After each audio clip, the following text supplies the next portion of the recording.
And now we're wrapping up our discussion of the District 6 runoff election between Republican Karen Handel and Democrat Jon Ossoff. My guest for this segment is Andra Gillespie, Associate Professor of Political Science at Emory University. Thanks for joining us today. Thanks for having me. Okay, Professor Gillespie, talk to us about strategy and is this a referendum on President Trump? Some people say it is, some people say it isn't. Ultimately, do you think it will be? Well, there are a lot of factors to consider in this race. So those who support Karen Handel are likely going to be Trump supporters and will likely approve of the job that President Trump is doing, more so than those who are supporting Jon Ossoff. So in that respect, there is a connection between how you feel about President Trump versus how you're going to vote in this election.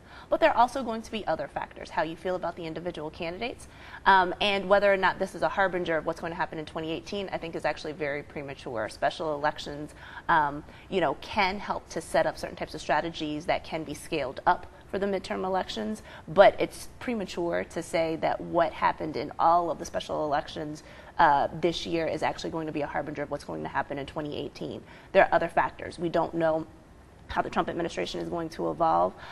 We know that structurally Republicans will be more likely to lose seats because the president's party tends to lose seats in midterm elections. So it's not just this is a relitigation of 2016, though this is part of the story. Ultimately, the most important thing about who wins or loses this election is going to be who has the best mobilization campaign. So whoever has the best GOTV or get out the vote effort is going to be the one who wins. So we're not going to see that on television. It's more important who's going to doors, who's making phone calls for people, and whether or not they're identifying every possible voter and getting them to turn out to vote. And is that where the money really comes into play, or not necessarily? Money is important for that. A lot of money is going towards television advertising, but a lot of money behind the scenes should be going to make sure that the message is getting out there. And the more personal and the more direct the message, the better. So if it's going to provide vans to get people to the polls, if it's going to provide pizza to fuel people's energy as they go knock on doors or make phone calls,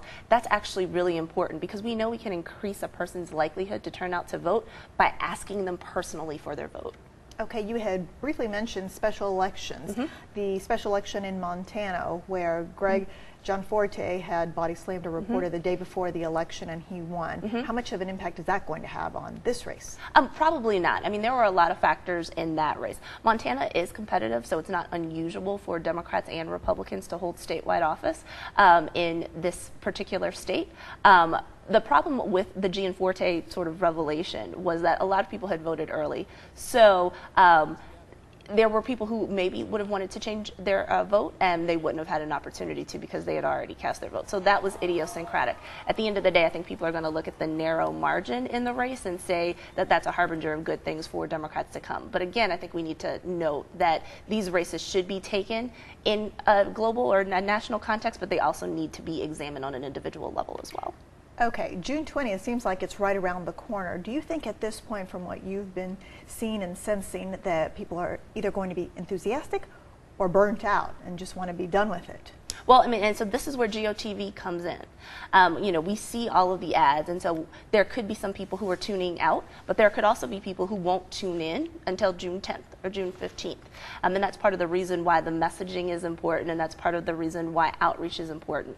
But I think it's also important to know that in a special election, it's not, the November and on Tuesday type of election. So you have to tell people when and where to vote, and not everybody knows that. GOTV is essential here.